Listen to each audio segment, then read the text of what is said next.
তার স্মৃতির প্রতি গভীর শ্রদ্ধা জ্ঞাপন করছি এবং আমাদের পার্টির রাজ্য কমিটি তথা ত্রিপুরার পার্টির তরফ থেকে কমরেড বিএসের পরিবার এবং কেরালায় আমাদের সমস্ত পার্টির সভ্যদরদের প্রতিও গভীর সমবেদনা জ্ঞাপন করছি।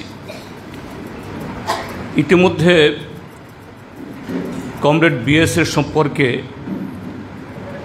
পত্রপত্রিকায় এবং আরও নানাভাবে নিশ্চয়ই যারা আমাদের পত্রপত্রিকা বা পার্টির খবরাখবর রাখেন ইতিমধ্যেই অনেক কিছু জানার সুযোগ সবারই হবে। আমরা আজকে তার স্মরণ সভা করছি। একটু আগে কমরেড রতন বলেছে এখানে যে কমরেড বিএস নানা দিক থেকে তিনি আমাদের পার্টির অন্যতম সম্পদ ছিলেন এবং রাজনৈতিক যুগসন্ধি এবং আরও বিভিন্ন দিক থেকে অন্যতম সেতু বন্ধনও ছিলেন, যিনি বিগত শতাব্দীতে জন্মেছেন, পার্টিতে যোগদান করেছেন এবং এই শতাব্দীতে এসেও সেখানে তার অফুরন্ত অবদান রেখে গেছেন। ঠিক তেমনি ভারতের যখন পরাধীনতা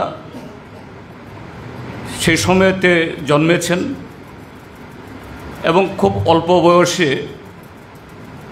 তিনি তার সংগ্রামী জীবন শুরু হয়, পার্টি সভ্য পদ লাভ করেছেন, স্বাধীনতার সংগ্রামে লিপ্ত হয়েছেন এবং স্বাধীনোত্তর ভারতবর্ষে পার্টির অন্যতম সৈনিক হিসাবে নেতৃত্ব দিয়েছেন। আবার এই পার্টি গঠনের ক্ষেত্রেতেও তিনি অবিভক্ত কমিউনিস্ট পার্টির তার জাতীয় সমিতি বা ন্যাশনাল কাউন্সিলের মেম্বার ছিলেন। আবার 1964 ইংরেজিতে মতাদর্শ কারণে যখন পার্টি ভাগ হয়ে যায়, সিপিআইএম সৃষ্টি হয়, তখন থেকে তিনি সিপিআইএমের কেন্দ্রীয় কমিটির সদস্য হন এবং পলিট ব্যুরো মেম্বার, কেরালার রাজনীতিতে অন্যতম স্টলওয়ার্ট হিসাবে তিনি পরিচিতি লাভ করেন। তো তার জীবনের নানা দিক, আমরা এরকম একজন কমরেডকে আমরা হারিয়েছি। প্রাকৃতিক নিয়মে সকলকে যেতে হবে, সেই নিয়মে, কিন্তু তারপরও এমন একটা সময়েতে তিনি হয়তো বা সশরীরে সেরকমভাবে অনেক আগে থেকে কাজ করতে পারতেন না, কিন্তু তারপরও তার শারীরিক উপস্থিতি আমাদের এই জটিল সময়েতে বা কঠিন সময়েতে আমাদের যে লড়াই সংগ্রামে একটা সাহস হিসাবে, আত্মবিশ্বাস হিসাবে নিশ্চয়ই আমাদেরকে সেখানে শক্তি যোগাত। যাই হোক, আজকে তার এই জীবন থেকে শিক্ষা গ্রহণ করেই আমাদের বর্তমান লড়াইকে এগিয়ে নিয়ে যেতে হবে এবং তার শূন্যতাকে আমাদের পূরণ করার জন্য আমাদের সামগ্রিকভাবে আমাদের সেই চেষ্টা লিপ্ত হতে হবে। সেই জায়গায় কমরেড বিএস সম্পর্কে তার সান্নিধ্যে আমার আসার সুযোগ ছিল না বা সুযোগ হয়নি সেরকমভাবে, কিন্তু যতটুকু জানি যে খুবই দরিদ্র পরিবারে তিনি জন্মেছেন। কাজে তার জীবনে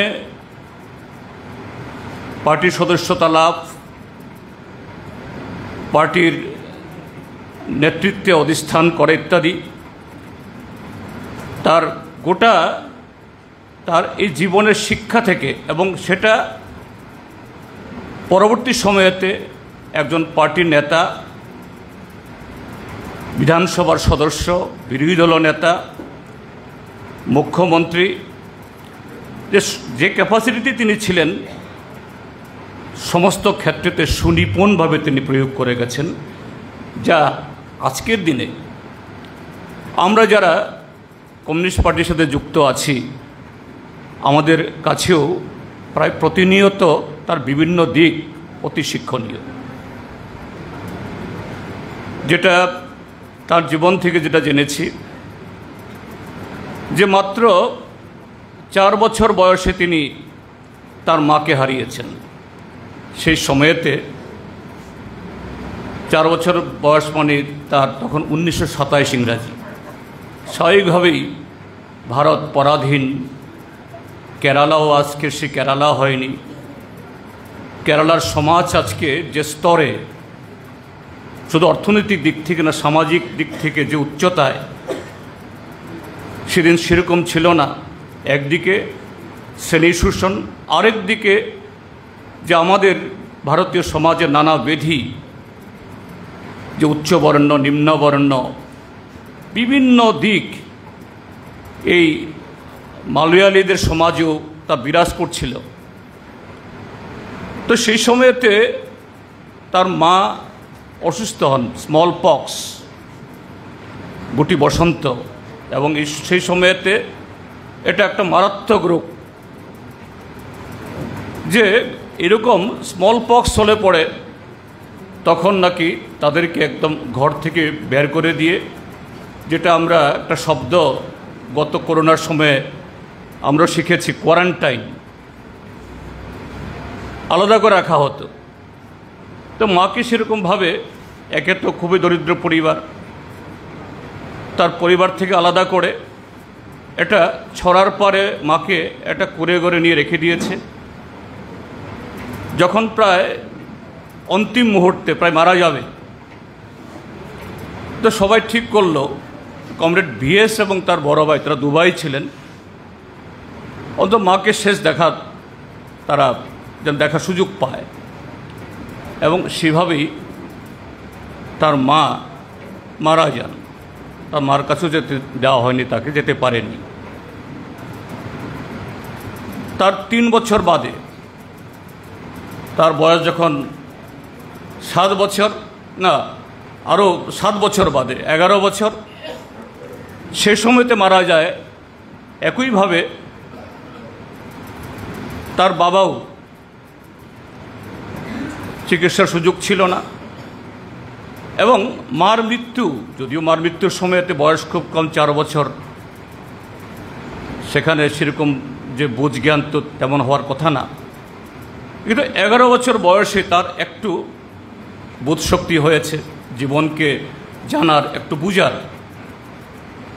তো পরবর্তী সময়েতে তাকে জিজ্ঞাসা করা হয়েছিল, তুমি যে কমিউনিস্ট পার্টির সদস্য হয়েছ, আরও অনেক পার্টি আছে, সেই পার্টিতে যোগদান না করে তুমি কমিউনিস্ট পার্টিকে আদর্শ হিসাবে তুমি গ্রহণ করেছ, তার পেছনে কারণ কি? তিনি উত্তর দিয়েছেন, মা যখন মারা যায় তখন তো আমার তেমন বুঝজ্ঞান ছিল না, কিন্তু বাবা মারা যাওয়ার সময়তে আমি মন্দিরে যেতাম, মসজিদে যেতাম, চার্চে যেতাম। তো কেরালাতে 3টা ধর্ম প্রায় প্রমিনেন্ট, প্রায় সব গ্রামে, সব ইয়েতে আছে, এবং সারাদিন ভগবানের নাম জপ করতাম, সমস্ত দেবতার নাম জপ করতাম। তার সাথে বৌদ্ধদের কাছে গিয়েও বাবার জন্য ওষুধ আনতাম। কিন্তু আমার এত প্রার্থনার পরে যখন বাবাকে বাঁচানো গেল না,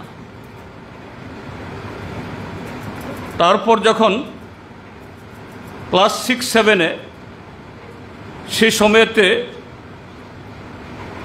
বিজ্ঞান তো সেরকম খুব সিলেবাসে উন্নত সেরকম না, কিন্তু তারপরও এরকম সমাজ বিজ্ঞান ইত্যাদি, যার মধ্য দিয়ে বিজ্ঞানে কিছু কথা বলা আছে, সেগুলো পড়ার পর আমার ভেতরে একটা উপলব্ধি আসে যে জীবন মৃত্যু এগুলো এরকম যে পূজা বা ইত্যাদি বিশ্বাস দিয়ে নিয়ন্ত্রণ করা যায় না, এটা বিজ্ঞান। কাজেই সমাজটাকে, জীবনটাকে, এটাকে পরিবর্তন করতে গেলে পরিবর্তনের করতে হলো সেই যে বিজ্ঞান যুক্তি, তার উপরে ভিত্তি করেই যে রাজনীতি, যে সংগ্রাম, এটা একমাত্র পথ। এভাবেই যে কমিউনিস্ট পার্টির প্রতি বা ধর্ম সম্পর্কে আমার চেতনা সেখানে তৈরি হয়। কিন্তু এর জন্য কোনো ধর্মের বিরুদ্ধে, ধর্মবিশ্বাসীদের বিরুদ্ধে আমার কোনো শত্রুতা নেই। তো এটা তার অর্থাৎ জীবন থেকে শিক্ষা নেয়া, কিন্তু লেখাপড়া তো করার সুযোগ ছিল না, দারিদ্র। তাকে নিজ থেকেই একজন টেলরের কাছ থেকে, দর্জির কাছে ট্রেনিং নিয়ে কোনো রকম সেলাই টেলাই করে কিভাবে একটু পেট পালা যায় কিনা সে চেষ্টা, কিন্তু তা দিয়ে হয় না। কেরালা আপনারা জানেন নারিকেল উৎপাদন খুব হয় সেখানে। সেই সময়তেও যে নারিকেলের ছোবরার কিছু ইন্ডাস্ট্রি, প্রাইভেট ইন্ডাস্ট্রি ছিল, এরকম একটা ইন্ডাস্ট্রিতে যোগদান করে তার এই জীবনযুদ্ধ সেখানে শুরু হয়। কিন্তু সেখানে গিয়ে তিনি দেখেন যে এত পরিশ্রম, যে এরকম যারা শ্রমিক তাদেরকে যেরকমভাবে মালিকরা নিংড়ে নেয়, এতে হাড় ভাঙ্গা পরিশ্রম করার পরও দুবেলা খেতে পায় না। তখন আস্তে আস্তে তিনি এই শ্রমিকদেরকে কিভাবে সংগঠিত করবেন, এবং সে সময়তেই কেরালার অন্যতম কমিউনিস্ট আন্দোলনের সংগঠক কৃষ্ণ পিল্লাই তার সংস্পর্শে আসছেন আলাপ্পুজা জেলাতে, এবং তিনি তাকে বলেন, তুমি খ্যাত মজুরদের মধ্যে কাজ করো, কৃষি শ্রমিকদের মধ্যে কাজ করো। পরাধীন ভারতবর্ষ, এবং সেই সময়তে ভারতবর্ষের আরও বিভিন্ন প্রদেশে যে দেশীয় রাজারা ছিলেন, এদের একটা ভালো অংশ ব্রিটিশদের গোলামি করতেন। ব্রিটিশ সরকার যাতে প্রলম্বিত হয়, কিছু উপাধি, কিছু সুযোগ, আর সেই সামন্ত শোষণ করার অবাধ স্বাধীনতা। ট্রাভাঙ্কোর রাজ্যের যে সিপি রামস্বামী আয়ার এবং সে সমস্ত সামন্ত রাজাদেরকেও তখন বলা হতো, বা তাদের মন্ত্রী, প্রধানমন্ত্রী বলা হতো। তার রাজত্বে সে ট্রাভাঙ্কোর রাজ্যে, সেখানে শুধু খ্যাত মজুর, দিন মজুরদের উপরে শ্রেণী শোষণ না, তার উপরে যে কাস্ট প্রিপারেশন, অর্থাৎ যদি নিম্নবর্ণের হয় সেই কৃষি শ্রমিক বা দিনমজুর, তার মজুরি আরও কম এবং তার আরও বেশি খাটুনি সেখানে তাদের দিকে করানো হয়। তার সাথে হলো তাদের সাথে নানা ধরনের অপমানজনক সেখানে ব্যবহার। কৃষ্ণপিল্লাই তাকে নিয়োজিত করেন সেখানে, তুমি সেখানে কাজ করো। তো এইভাবেই যে কেরালাতে সেই স্বাধীনতার আগে থেকেই, অর্থাৎ যখন আমাদের স্বাধীনতার সংগ্রাম চলছিল, একদিকে ব্রিটিশদের বিরুদ্ধে লড়াই, আরেক দিক থেকে এই ক্লাস এক্সপ্লয়টেশন বা কাস্ট এক্সপ্লয়টেশন, শ্রেণী শোষণের বিরুদ্ধে এবং এরকমভাবে কাস্ট শোষণের বিরুদ্ধেও সে লড়াই শুরু হয়। এবং এগ্রিকালচার ওয়ার্কার, এই শ্রমিকদের মধ্যে এই সংগঠন গড়ে তোলার মধ্য দিয়ে তিনি কমিউনিস্ট পার্টির সদস্যতা লাভ করেন। এবং তার কিছুদিন বাদে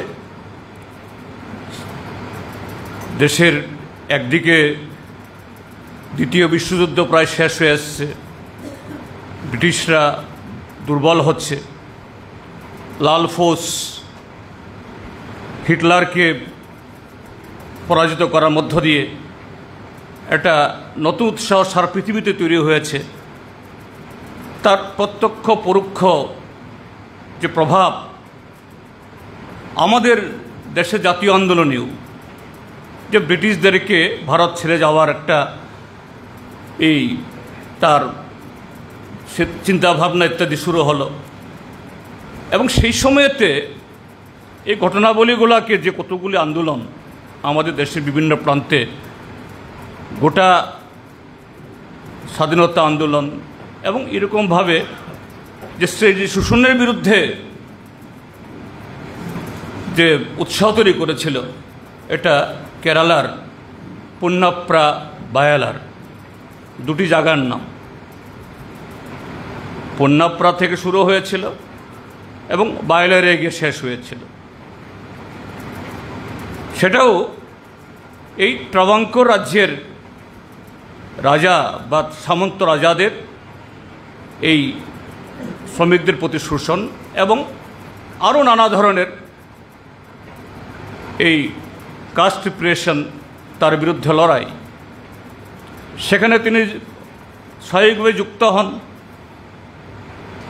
এবং সে আন্দোলনে যোগদানের পর তিনি একদিকে ব্রিটিশ, আরেকদিকে ট্রাভাঙ্কো রাজ্যের রাজার বা সে রাজ্যের শাসকদের চক্ষুশূল হন। আত্মগোপনে থেকেও গ্রেপ্তার হন, এবং শুধু গ্রেপ্তার হওয়া না, এবং অকথ্য নির্যাতনের শিকার হন। একটা সময় যে লকআপে গিয়ে পুলিশ তাকে এমনভাবে মেরেছিল যে মৃত ভেবে তাকে প্রায় শ্মশানে নিয়ে যায়, বলছিল ওই লাকড়ি আছে, নিয়ে পুড়িয়ে ফেলো। পরাধীন ভারতবর্ষ তো সেরকম আইপিসি, সিআরপিসি ব্রিটিশরাই করে গেছেন, থাকলেও এই স্বাধীন ভারতবর্ষের মধ্যে যেখানে প্রপারলি পোস্টমর্টেম বা ইত্যাদি বিচার টিচার হয় না, তখন আর কি করে হবে? তখন পুলিশদের মধ্যে একাংশ তাকে দেখেন যে না, একটু নড়ছে, পুরো প্রাণ যায়নি। তাকে তুলে নিয়ে গিয়ে পালা একটা নামক জায়গা, সেখানে হসপিটালে গিয়ে সেখানে চিকিৎসা হওয়ার পর তিনি পুনর্জন্ম লাভ করেন, অর্থাৎ বেঁচে ওঠেন। তো এইভাবেই যে জীবনের প্রতিটি ধাপে দারিদ্র্যের বিরুদ্ধে, শ্রেণী শোষণ এবং কাস্ট শোষণের বিরুদ্ধে, আর সেই যুগে ঔপনিবেশিক সরকার এবং পরবর্তী সময়েতে ভারত স্বাধীন হওয়ার পর কমিউনিস্ট পার্টিতে যোগদান করার পর দেশের এই বুর্জোয়া ব্যবস্থার যে বিরুদ্ধে লড়াই করার মধ্য দিয়ে তিনি পরিণত হয়েছেন। এবং তিনি লেখাপড়া করার সুযোগ পাননি, বলছে প্রাতিষ্ঠানিক তার শিক্ষা মাত্র ক্লাস 7 অবধি। যারা বর্তমান সময়েতে তার এই জীবনী বা তার সম্পর্কে যারা আলোচনা করেছেন, তাদের লেখা থেকে দেখেছি যে তার প্রাতিষ্ঠানিক শিক্ষা সেরকমভাবে লাভ করার সুযোগ না থাকলেও তিনি বিধায়ক হিসাবে, বিরোধী দলের নেতা হিসাবে, কমিউনিস্ট পার্টির প্রথম যুগে ডিভিশন, অর্থাৎ আমাদের সাব ডিভিশন, মহকুমা, তার সম্পাদক হিসাবে, পরবর্তী সময়েতে জেলা সম্পাদক, একটা সময়েতে প্রায় 10 বছরের জন্য রাজ্য সম্পাদক, তারপরে পলিট ব্যুরো, বিরোধী দলের নেতা, মুখ্যমন্ত্রী, যে তার যে সেই অতীত থেকে পরবর্তী সময়েতে উত্তরণে বিভিন্ন বিষয় সম্পর্কে তার স্পষ্ট মতামত, সিদ্ধান্ত দেওয়ার ক্ষেত্রে এবং সুনিপুণ নেতৃত্ব দেওয়ার ক্ষেত্রে কোনো দিনই তার অভাব পরিলক্ষিত হয়নি। আমাদের বর্তমান সাধারণ সম্পাদক কমরেড এম এ বেবি তার জীবন সম্পর্কে আলোচনা করতে গিয়ে যাকে বলেছেন, তিনি যখন 2006 সাল থেকে 11 সাল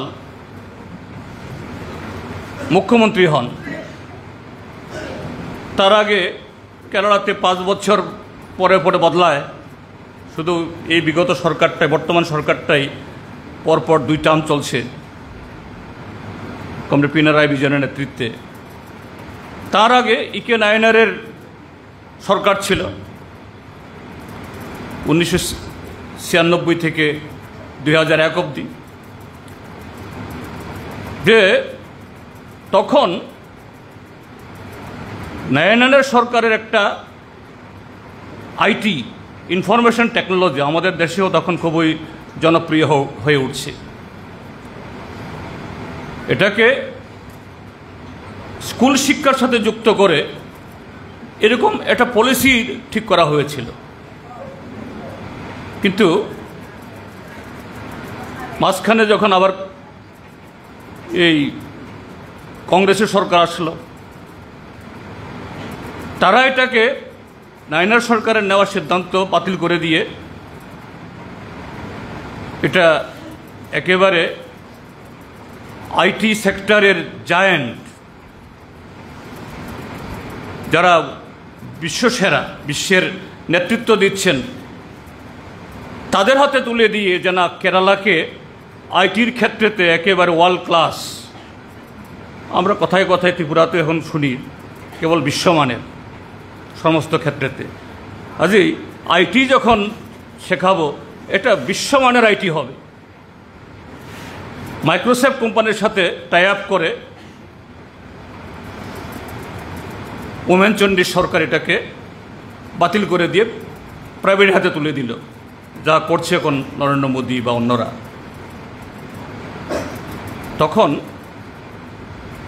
কমরেড ভিএস তখন বিরোধী দলের নেতা, তিনি তীব্রভাবে তার বিরোধিতা করেছেন যে না, এইভাবে একটা পাবলিক ইনস্টিটিউশন বা পাবলিক প্রোগ্রামকে এটা প্রাইভেট প্রোগ্রাম পরিণত করে দিয়ে শুধু কর্পোরেটের মুনাফা তৈরি করে প্রকৃত শিক্ষা সে দিয়ে কেরালার শিক্ষা ব্যবস্থায় এতে নতুন কোনো কিছুই লাভ হবে না। তো তিনি যখন মুখ্যমন্ত্রী হলেন 2006 সালে, সেই চুক্তি বাতিল করে দিয়ে আবার কেরালা সরকারের হাতে শুধু ইকে নায়নারের সরকার যে সিদ্ধান্ত গ্রহণ করেছিল এটাকে মানে প্রত্যাবর্তন করানো না, তো সিদ্ধান্ত নিল যে ফ্রি সফটওয়্যার, যে কেরালার শুধু স্কুলগুলোতে না, কেরালার পাবলিককে এই ইনফরমেশন টেকনোলজির সমস্ত যা নতুন উদ্ভাবনী সব ফ্রি যাতে পায়।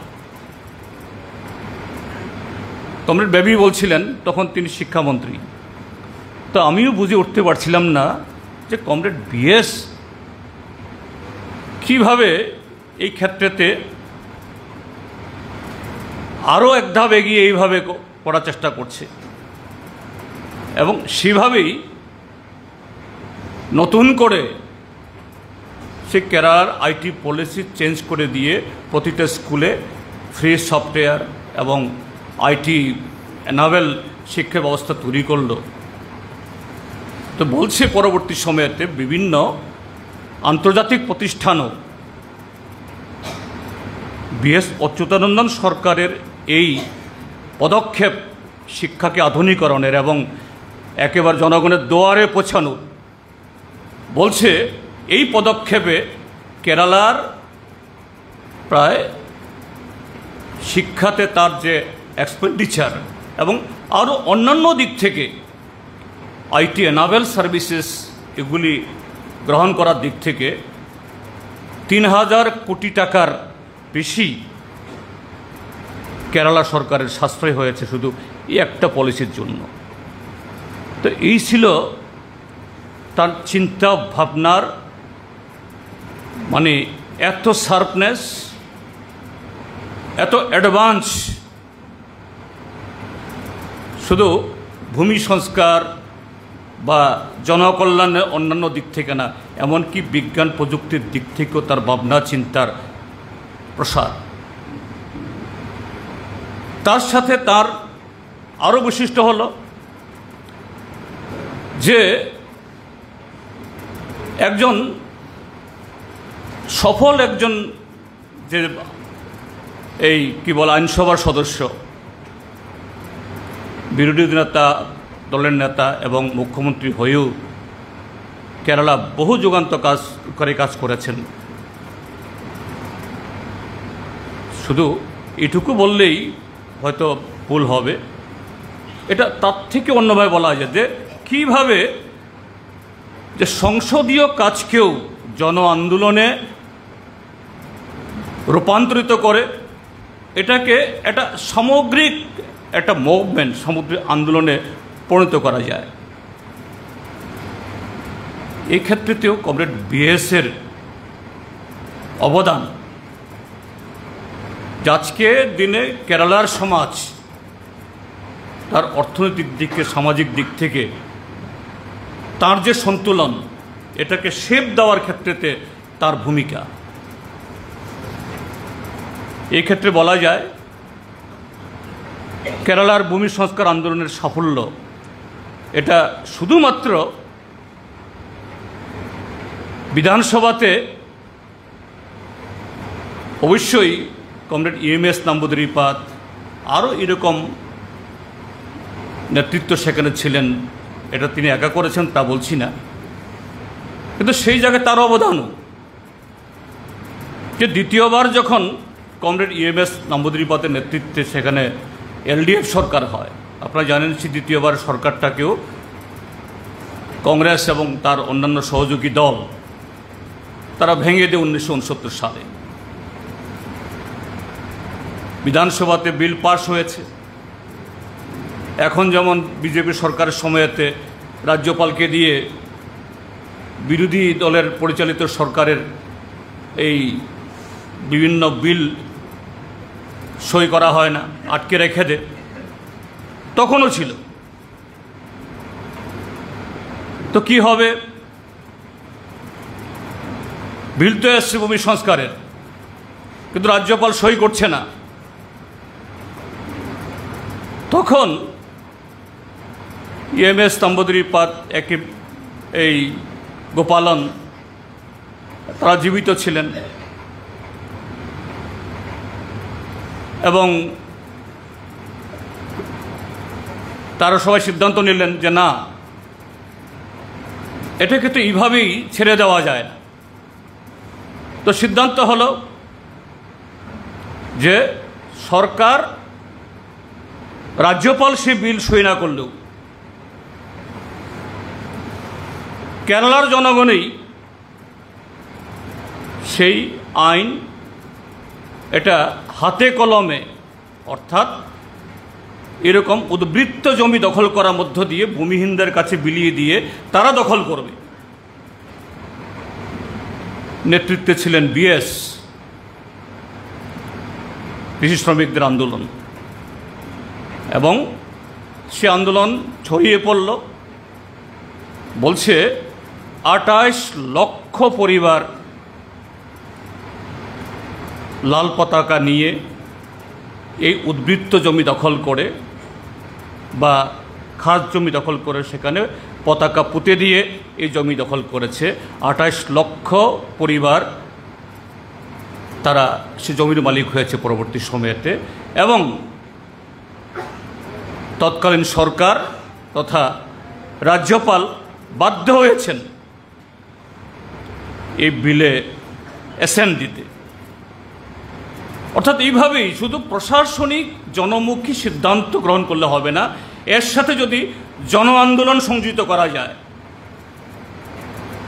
যত দুর্বিনীত সরকারই হোক তার পক্ষে এটাকে আটকে রাখা সেখানে কঠিন।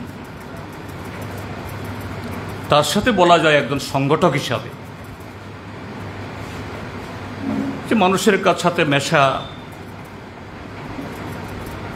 একেবারে প্রান্তিক মানুষকে লড়াইয়ে যুক্ত করা, এবং যেখানেই খ্যাত মজুর হোক বা কৃষক বা পার্টি, যেখানেই তিনি তার এই নেতৃত্ব দেওয়ার সুযোগ পেয়েছেন, যে সবাইকে নিয়ে একটা যৌথ আন্দোলন, যৌথ সিদ্ধান্ত গ্রহণ করার এদিক থেকে তিনি অন্যতম কারিগর ছিলেন।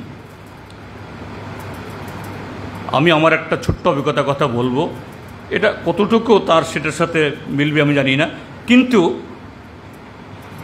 তার সেই যে উপস্থিতি বা তার দক্ষতা, তার সংস্পর্শ, কমরেডরা যে এখন বলছেন বা এই সময়েতে তার লেখা থেকে যা পড়েছি, এটা যে কতটুকু বাস্তব, আমি তার ছোঁয়া, আমার সে অভিজ্ঞতা একটু, এগুলি পরে আমার হচ্ছে 2004 কি 5 সাল, আমি তখন ত্রিপুরাতে আরডি দপ্তরের ভারপ্রাপ্ত মন্ত্রী ছিলাম। কেরালাতে কংগ্রেসের নেতৃত্বে এই ইউডিএফ সরকার, উমেন চণ্ডী মুখ্যমন্ত্রী, আর বিএস অচ্যুতানন্দন বিরোধী দল নেতা। একটা চিঠি আসলো আমাদের আরডি দপ্তরে যে কেরালার গভর্নমেন্ট তাদের যে state rural development and panchayat ইনস্টিটিউটে কুল্লমে, সেখানে 2 দিনের একটা ওয়ার্কশপ করবে। সেই ওয়ার্কশপে কেরালাতে আমাদের আরডি এবং পঞ্চায়েত কাজে কী অভিজ্ঞতা, এটা শেয়ার করার জন্য ত্রিপুরার ভারপ্রাপ্ত মন্ত্রী যদি আসেন, তারা আমন্ত্রণপত্র পাঠান। আমি প্রথম দেখে কেরালাতে গিয়ে কেরালাকে ত্রিপুরার অভিজ্ঞতা কি শেখাবো, কারণ কেরালা থেকে আমাদের এখানে তখনও রেগা আইন টাইন কিছু হয়নি তখনও, তার আগে। তবে কেরালা থেকে ইকে নায়নার যখন ছিলেন, সেখানকার পঞ্চায়েত পরিচালনার যে অভিজ্ঞতা আমরা এখানে কিছু কিছু আমরা প্রয়োগ করে আমরা চেষ্টা করছি আমাদের নিজস্ব অভিজ্ঞতার সাথে। আমি বললাম ঠিক আছে, আমরা এগুলো নিয়েই বলবো গিয়ে। তো গেলাম সেখানে। তো আমি ভেবেছিলাম এখান থেকে যাওয়ার আগে বোধহয় পঞ্চায়েত সমিতির চেয়ারম্যান, জেলা পরিষদের মেম্বার হয়তো তারাই থাকবে শ্রোতাদের মধ্যে। তো আমি যখন গিয়ে হলে গিয়ে বসলাম, বিশাল হল,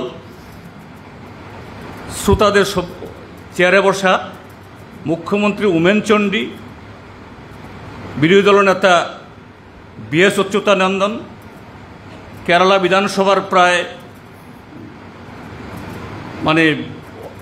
অর্ধেকের বেশি সদস্যরা, মন্ত্রী থেকে শুরু করে বিরোধী এবং এই শাসক দলের এমএলএরা, সভাধিপতি ইত্যাদি ইত্যাদি। তো আমি গিয়ে তো ঘাবড়ে গেছি, তাদের সামনে কি বলবো গিয়ে। আর কেরালার যারা এই ক্ষেত্রেতে যারা সারা দেশের মধ্যে নেতৃত্ব দিচ্ছে, কে শেয়ার করবে? কমরেড বিএস বোধহয় আমাকে দেখে বুঝেছেন যে আমি ঘাবড়াচ্ছি। যাই হোক, আমি শুরু করলাম, ঠিক আছে বলতে তো হবেই। একটা আমার প্রেজেন্টেশনের অর্ধেক সময়েতে মুখ্যমন্ত্রী চলে গেছেন, একটা জরুরি কাজ আছে বলে। তো পুরো সময় তিনি বসে শুনছেন মনোযোগ দিয়ে। তো তো স্বাভাবিক,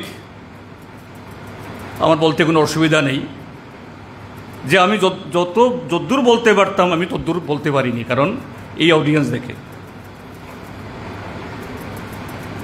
কিন্তু আমার মুখ দিয়ে কমরেড বিএস তিনি খুঁটিয়ে খুঁটিয়ে, অর্থাৎ আমি যা বলবো, ত্রিপুরা সম্পর্কে যা তুলে ধরব, যেটা আমার নিজের পরিকল্পনার মধ্যেও এটা ছিল না, তার চেয়ে বেশি উনি আমাকে দিয়ে বলালেন যে ত্রিপুরার এডিসি, তোমাদের এডিসিটা কীরকম, এডিসিতে তো 3 টিয়ার পঞ্চায়েত নেই, তোমরা কিভাবে চালাচ্ছ। ত্রিপুরাজ্যের মধ্যে আমাদের দেশের বিভিন্ন প্রান্তে এই যে নানা ধরনের কাস্ট প্রবলেম আছে, উচ্চবর্ণ নিম্নবর্ণ, অনেক জায়গাতে এখনও দলিত বা আদিবাসী তাদের শিক্ষা প্রতিষ্ঠান বা ধর্মীয় প্রতিষ্ঠান এসব জায়গাগুলোতে তাদেরকে সেরকম মর্যাদা দেওয়া হয় না। নির্বাচিত প্রধান বা চেয়ারম্যান হলেও অন্যরা চেয়ারে বসে, তাদেরকে মাটিতে বসতে হয়। অর্থাৎ এমনভাবে এত সুন্দর করে দিয়ে যে গোটা ত্রিপুরাকে, যে ইরা ছিলেন, যে অডিয়েন্স ছিলেন, অর্থাৎ কেরালার প্রায় সমস্ত দলের বিধায়করা, জেলা সভাধিপতিরা, যে ত্রিপুরাকে তিনি উপস্থিত করলেন আমার মুখ দিয়ে, অর্থাৎ আমাকে তিনি প্রশ্ন করলেন।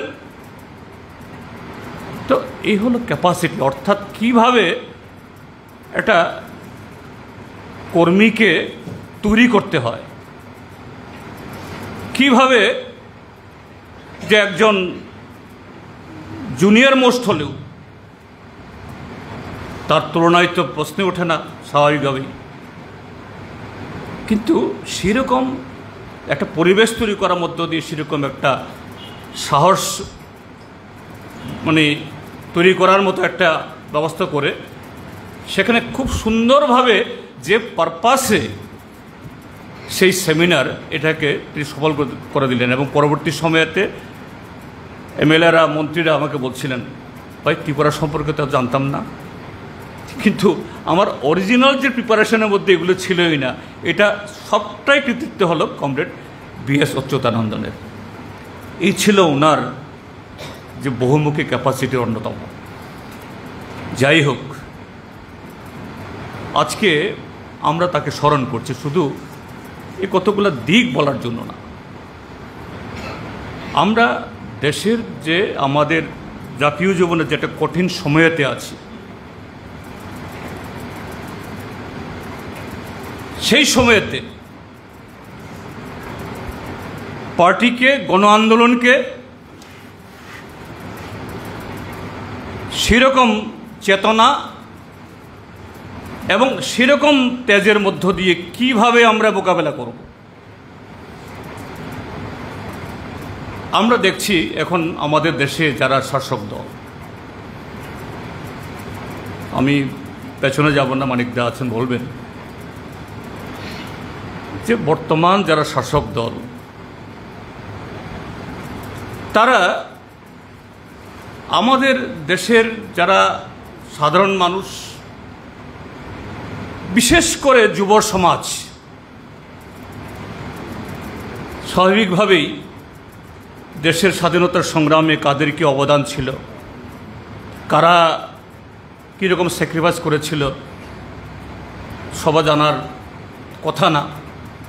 আর এখন তো খুব কায়দা করেই, পরিকল্পিতভাবেই ইতিহাসটাকেই পাল্টে দিয়ে এখন ইতিহাস পুনর্লিখনের নামে সমস্ত অসত্য তথ্য, এবং শুধু অসত্য হলো তো এক জিনিস, তার সাথে হলো উদ্দেশ্য প্রণোদিতভাবে সেখানে তাদের যে হিংসা এবং বিভাজনের রাজনীতিকে যেটা পুষ্ট করতে পারে, ঠিক সেই ধরনের সিলেবাস তৈরি করে যুব মনকে বিষিয়ে দেওয়ার সেখানে চেষ্টা করছে। এবং এটা শুধু সিলেবাসের মধ্য দিয়ে না, এই যে আগামীকাল পরশু আমরা আরেকটা স্বাধীনতা দিবস উদযাপন করব, স্বাভাবিক, সবাই আমরা করব। এটাকেও তারা ব্যবহার করছে। গতকাল সারা দেশে সরকারি উদ্যোগে তিরঙ্গা যাত্রা নিয়ে তিরঙ্গা উৎসব, এবং বড় বড় কথা বলছে, দেশপ্রেম, তিরঙ্গার সাথে আমাদের সখ্যতা বাড়াতে হবে। অর্থাৎ যে ভারতবর্ষের যে দেশপ্রেমের ঠিকাদার তারাই, সোল রাইট, তারাই একমাত্র দেশপ্রেমের কথা বলে অন্য কেউ বলার সুযোগ হবে না। কিন্তু হ্যাঁ, তিরঙ্গা নিয়ে প্রোগ্রাম করার, আরও বড় কিছু করতে কোনো আপত্তি সেখানে নেই। কিন্তু এই তেরঙ্গার মাহাত্ম্য যাতে হৃদয়ঙ্গম করতে পারে, এই তেরঙ্গা যে ভারতবর্ষের স্বাধীনতা অর্জন করার মধ্য দিয়ে তৎকালীন স্বাধীনতা সংগ্রামীরা শুধু 200 বছরের ব্রিটিশ বিরোধী লড়াইয়ের থেকে অর্জিত যে স্বপ্ন, যে আকাঙ্ক্ষা তৈরি হয়েছে তা না, তারও আরও বহু পূর্ব থেকে, হাজার বছরের এই ভারতবর্ষের সভ্যতা সংস্কৃতি যে অবয়বের তৈরি হয়েছে, সেগুলোর সবটাকে নিয়েই আমাদের সংবিধান, আইডিয়া অফ ইন্ডিয়া বা ভারতবর্ষের আকাঙ্ক্ষা, আমাদের সংবিধানের তার প্রিয়াম্বলের মধ্যে, মুখবন্ধের মধ্যে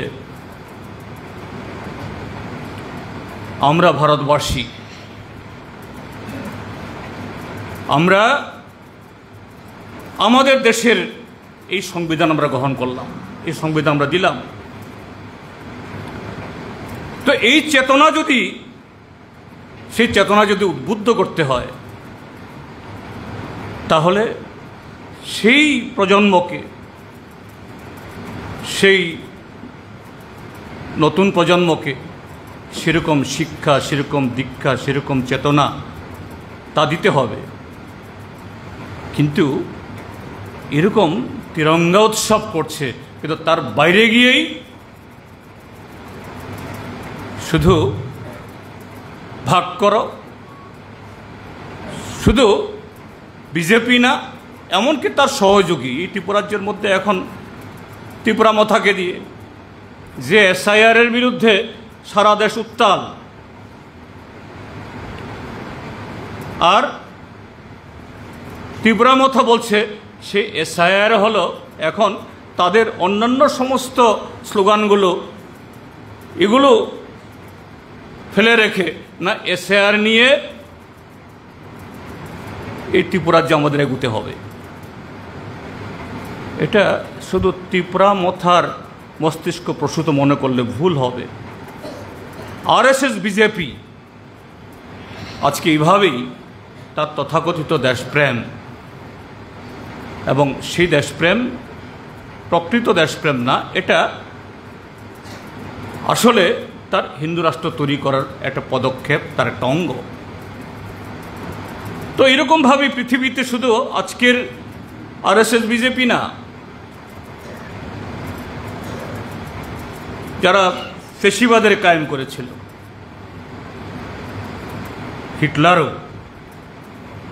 হিটলার সেই সময়তে হিটলারও কম সুবক্তা ছিলেন না, কম জনপ্রিয় ছিলেন না।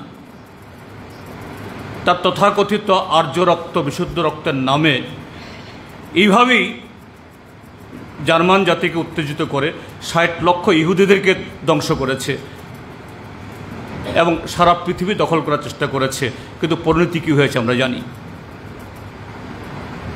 তো সেই জায়গায় আমাদের দেশের বর্তমান এই শাসক দল তারা নয়া কায়দায় নয়া ফিসিবাদী যে এই পদক্ষেপের মধ্য দিয়ে তার যতই চেষ্টা করুক, সেই জায়গায়